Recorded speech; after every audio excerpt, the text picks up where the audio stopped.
Video game woes. Video games. They are so much fun for children and adults. In my work with many families, parents almost always identify the iPad or tablet as their children's favorite activity. Not surprising, video game designers build them to be almost addictive. Throughout any given game, there are countless opportunities to gain points, defeat an enemy, earn extra lives, and so forth. This is reinforcement. In fact, because you are learning the ins and outs of the game as you play, when you do die, you have to play it just one more time because you know how to defeat it this time. In some families, telling a child to relinquish the tablet leads to a major meltdown. These meltdowns can be comprised of grabbing hold of the tablet, screaming, and running to a room where the enforcer can't get him or her. Locking the door of that room ensures more time with the beloved game. Parents often reach out for help by asking why this happens again and again. I tell them that we'll need to look at all the variables. First, as mentioned previously, video game designers build in reinforcement for playing. This reinforcement is enough to make the playing of the game ongoing. It is, after all, enjoyable. And because each child and all parents are different, individual variables have been put in place that can upend even seemingly appropriate responses. The majority of the parents I've worked with in this particular scenario engage in escape or avoidance behavior. They want to escape or avoid the meltdown, and they do what they think will work to ensure that escape. For example, let's say that little Trulia has been playing on the tablet for an hour and a half. Her parents have finished cooking supper and have set the table.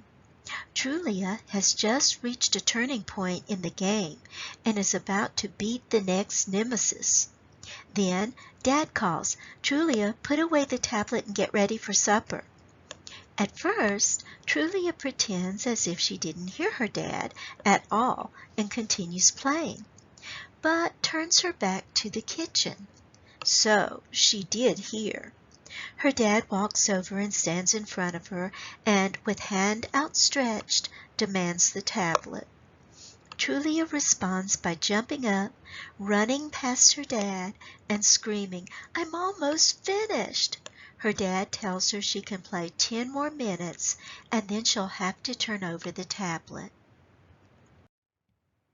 What just happened? Well, it looks like Trulia's behavior of running past her dad and screaming was rewarded with 10 more minutes of gameplay. Dad actually reinforced the behavior he would really not want repeated. But Dad was influenced by his own desire to avoid an escalation in his daughter's tantrum. So, because Dad was just reinforced, negatively reinforced by the avoidance of the escalation, he is likely to repeat this behavior. Now, what is happening in this little family? Dad is trying to maintain his peaceful coexistence with his daughter and has learned that giving in gets him what he wants more than a hot supper. Trulia has learned that if she screams and runs from the enforcer, that she is very likely to get what she wants, that is, more time with the video game. This knowledge over time can very easily lead to the tantrum behavior being displayed in more and more situations and settings. What can be done? Many people try the 5-minute warning to let children know that the demand will be made shortly, but that they have a few more minutes with the desired activity. This is used in many homes and schools. Unfortunately, with highly reinforcing objects and activities, it doesn't always work. Now, you can sweeten the pot by transitioning to another preferred activity, which can make the first demand to relinquish the current activity a little more palatable. But what happens if this doesn't work? I've discussed this in classrooms full of applied behavior analysis students, and they have some very creative ways of dealing with the non-compliant child. One of the suggestions is punishment, in which the tablet is removed and the child's privilege of using it is taken away for a certain number of hours or days. This is called response cost punishment. While punishment can work in certain circumstances, it is not as effective as reinforcement, and behavior analysts avoid punishment procedures to the extent possible. In fact, this could make the response to the initial demand to turn over the tablet more intense. There is really a combination of procedures that often work well. The parents can set up a contingency in which the child can earn extra time on the tablet if the tablet is relinquished upon the parent's demand. For example, in our scenario, Trulia could earn an extra 30 minutes after bath time for turning over the tablet when first asked. In addition to this, the tablet should be set to turn off automatically after a certain number of minutes, for example, 60 minutes. By setting the tablet for a certain span of time, even if the child runs with the tablet, she will not be reinforced because the game will not be accessible.